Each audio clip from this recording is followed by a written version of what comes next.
Okay, so someone on YouTube said to me one day, "Hey Raps, are you ever going to post a story of the Strawberry Shortcake Rings series that you did on the one time with the video thing?" And I was like, well, I had a story in mind, but I was never gonna actually post it, mostly because it's kind of vague and unfinished. it was just kind of like, what if I rebooted the series instead of Hasbro or whoever they have running the show right now? Not exactly a project, just an idea.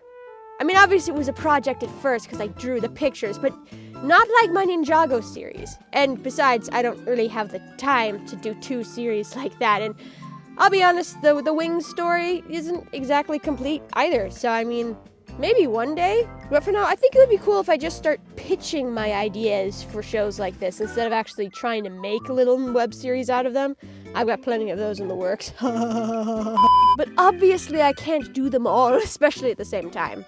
So for any of you who care, which is probably a very small percent of you, given the fact that this is Strawberry Shortcake, here's how I would reboot the Strawberry Shortcake series. Well, maybe. Okay, I still have my reservations. I mean, I would prefer if the show went back to something like in the 2000s version, where they're more kids doing kid stuff, having kid adventures, and they're not these dolled up perfectly. You get my idea.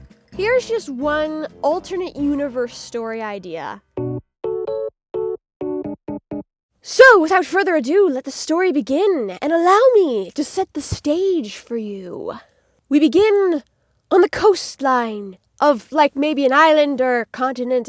I don't really care. It's somewhere. The coastline of somewhere. And here it is, we meet our main characters. Strawberry Shortcake, Orange Blossom, Gingersnap, Angel Cake, and Huckleberry Pie. I want to keep their personalities as basically intact from what they were in the original cartoon. We're just gonna kick things up a notch, because in the original cartoon, things were kind of, vanilla. Pardon my dessert puns. You are not pardoned. Okay. We're gonna start with Gingersnap, who was one of my all-time ever favorites. If you catch that reference, you are golden in my eyes. Now, Gingersnap in the original cartoon always had a propensity for speaking very, very, very fast. She is the inventor of the group, so she's super smart, but she can also be a bit much. Chaotic. Yes, chaotic is the word. So let's take that and let's amplify it. She is now basically the ADHD one of the group, right? There is nothing she can't do if she doesn't put her mind to it. She is just firing on all cylinders. If they have a plan that needs to be executed, she'll be there with the scythe ready to execute. That got dark. Okay.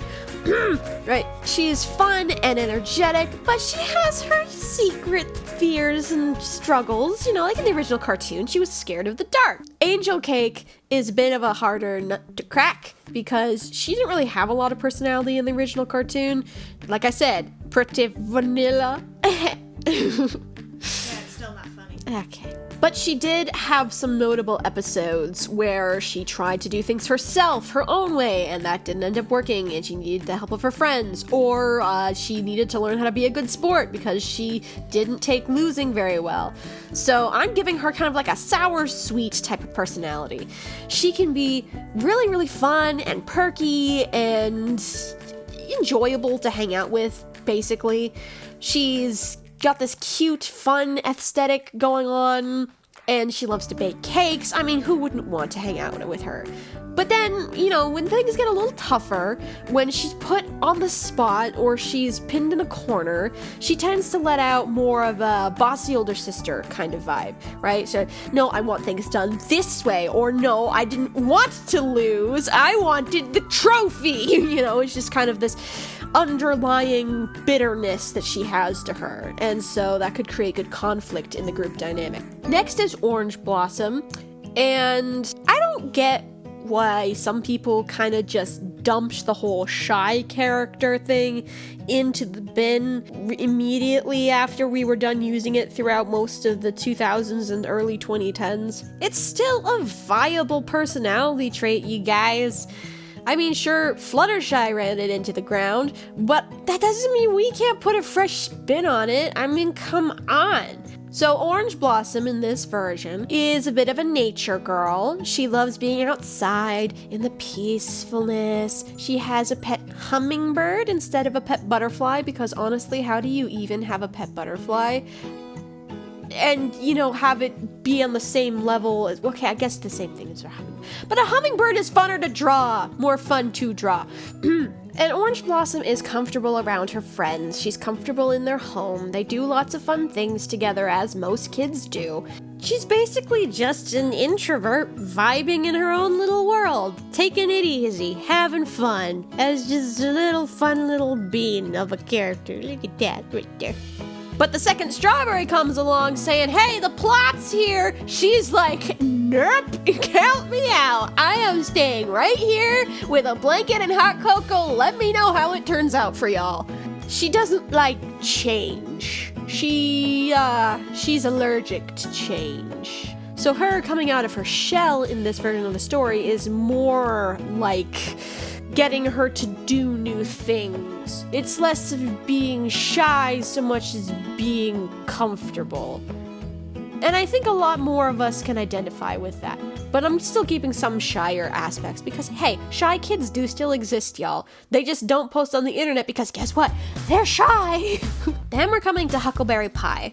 I don't know what y'all's perspective on boy character types are, but let me tell you something. Huckleberry Pie's personality in the original, bland though it was endearing to me because he just acted like a normal boy, and I appreciate that. I grew up with 4 brothers, and yeah, I know boys can be pretty annoying sometimes. There's a reason they're called boys, not men, but at the same time, there's such a fun spark that they have that, I wouldn't trade it for the world. Huckleberry Pie has always been fun and supportive, and he's also been really, really cool.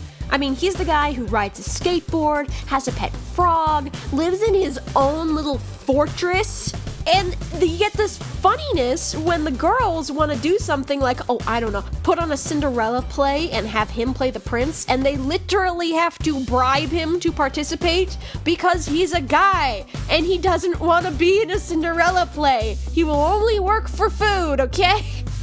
You get these funny, charming moments, and it's based off of these very real, very endearing personality types. And it's portrayed in a fun, healthy way. So I want to keep that part of him intact. He is a boy, he wants to do boy things, he doesn't always want to hang out with the girls because he's a boy. Shocker. And so then you have this wonderful tension in the story later on where, the whole wings thing comes into play, and he's just like, I'm just a guy with a skateboard and a frog, and I didn't ask for all this flying and magic. And I love that idea. It's so much fun. So we're gonna keep that skateboarder aesthetic from the early 2000s because that is just iconically Huckleberry. And he's just going to be a little bit of an independent being, kind of doing his own thing and just being awesome and helping out the girls from time to time, right? You could have that forced, awkward, bleh of the Huckleberry x Strawberry kind of thing in the background. But they are kids. I want them to feel free to just be kids. I don't want to push that sort of thing on them. If the fans want to go nuts with it, fine, whatever. But I would be much happier if Huckleberry and Strawberry were just best friends. I think that's a bit more wholesome, don't you think? Just a little bit. They've got bigger fish to fry, okay? Let's not get into the mushy squishy. And then we come to our leading lady, Strawberry Shortcake. Now, I liked how Strawberry was kind of this pinnacle of virtue and this adorable sweetheart in the original cartoon. Now, it did kind of create this fun little habit of the other characters having the problems and flaws, and they're the ones who we focused on in the daily episodes, and Strawberry generally was just kind of either along for the ride or she fixed the problem. So she's a bit of a interventionist, I guess you could say. She wants to help people. She wants to spread love. So yeah, that's a bit of a very pure thing to give the main character, but this is a kid's show, and it's been done well. I think that the 3D remake did not handle this so well. I think they made her way too perfect, and that left for hardly any conflicts to really happen. The only And things... it just made her preachy. Yeah, and it made her kind of preachy. Exactly. Yeah, nobody really likes to watch that. So Strawberry definitely is still going to be a sweetheart, right? She is going to want to spread love. She's going to want the best for everybody. She is just a sweet, wholesome little bean, right? She can be a bit naive sometimes. She can be a bit of a doormat. She can even be taken advantage of sometimes. She has fears. She gets scared. Sometimes she doesn't think things through. She's a normal kid. She's an optimistic, wide-eyed, lovable little girl. She just wants people to be happy. I think that's the perfect kind of main character, because you have all these great strengths and all of these very relatable weaknesses that lots of little girls have. So written well, I think that just those simple aspects of her personality are going to make her really shine as a main character, and maybe even turn her into a classic character that everyone can just look back on and think, "Aw." Da da da da da da da da da da da da da da da da. One day, through mysterious means, Strawberry Shortcake comes into contact with some sort of magical messenger or something like that. I haven't exactly pinned down how I would design this character or why they're coming to warn Strawberry. Like I said, it's a very vague concept, but here you have this messenger of some kind coming to Strawberry and saying, "Hey, there's a big catastrophe that's coming. You'll be wiped off the map if you don't prepare." So Strawberry's like, "Well, zoink, Scoob, what do we do?" And so the messenger goes like, "You see, each and every one of you has got a special little pouch right there. You wear it as like a purse. Other people wear it as like a backpack. It's kind of like a neat affectation that all the characters have, because I'm weird like that and I'm into selling merchandise. You see, the reason why you all have these special magical pouches is because you're magical. And each of those pouches contains Magic. It's the reason why none of y'all have been able to open them before, because they can only be released when you have done something like very vague magical something, I don't know. Proven yourself, accepted magic. We'll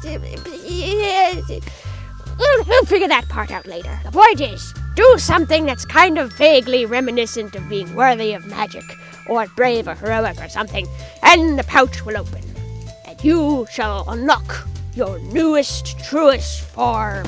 Your fairy form. Arr. Now, you 5 little sprites can't hope to defeat this coming evil all by your lonesomes. So you've got to get as many people as possible to open their magical pouches. And together, with your magic combined, you can save the world, says I. Okay, that's cool. Could you tell me more? Sploosh. And he's gone. So now it's up to Strawberry and her friends to unlock these magical powers so that they'll be strong enough when this great evil or catastrophe or cataclysm, whatever, comes to presumably destroy everything. So I imagine like the first few episodes of this would be kind of like establishing who the characters are, and then boop, messenger shows up at the end of like maybe the first episode, or maybe if I want it to be a 2-parter, it'd be the end of the 2-parter.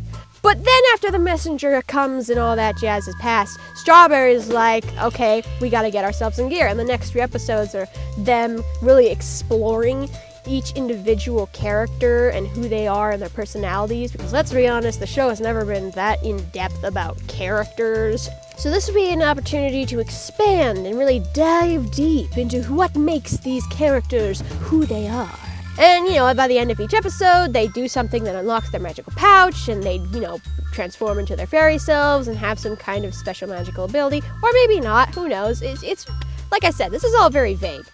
So the rest of the series would basically be just the Strawberry Gang going around trying to find as many people as they can to help them open up their magical bags and, become fairies. So, i.e. all of the other million characters in the original show, like Peppermint Fizz, Blueberry Muffin, Raspberry Tort, Lemon Meringue, Apricot, Seaberry Delight, Cocoa Calypso, Caramel Corn, Watermelon Kiss, Banana Candy, Plum Pudding, Annie Oatmeal. I could go on and on and on, but I won't, even though I kind of already have. And by the end of it, you'd have all these characters and all this story that's built up, and finally the big baddie shows up and they defeat him or whatever. I have no idea who the bad guy would be. I haven't gotten that far, like I said. What? Pie Man? You think it should be Pie Man? Pie Man the Conqueror. Yeah, maybe it's Pie Man. I don't know. And then, because maybe Sour Grapes, she has that redemption episode. Maybe she could be the messenger at the beginning who's betrayed her brother and come to warn everyone of his evil plan. Melody, we have to get on this. Oh man. Yeah, it would be kind of this big adventure story. I don't know. It would probably only be maybe one season as far as the story I have right now, because it's pretty simple. You find everyone, you open the magic, you get the wings, you get the powers, defeat the bad guy, right? So unless I can come up with some other kind of twist or something to prolong the story, it would most likely be one season. So I doubt any kind of company like Hasbro is going to pick up the idea, because it doesn't last forever. But hey, they've made stuff work with My Little Pony for 9 seasons. So maybe there's a way to prolong this one, but I don't know. Well, I hope you all have enjoyed me rambling on about this story idea that I've had boiling around in my brain. Maybe I can do another one sometime in the future. I've got a lot of stories up in this noggin, and they're just sitting there doing nothing. So, if you want to hear more of my crazy ideas, ranging from lots of different fandoms, mind you, and a few original, I might be willing to share some of my original work, I might have to copyright them first, but I'm willing to share if you guys want to hear any of them. So comment down below, leave a like, and I will see you next time, mateys. Have a nice life.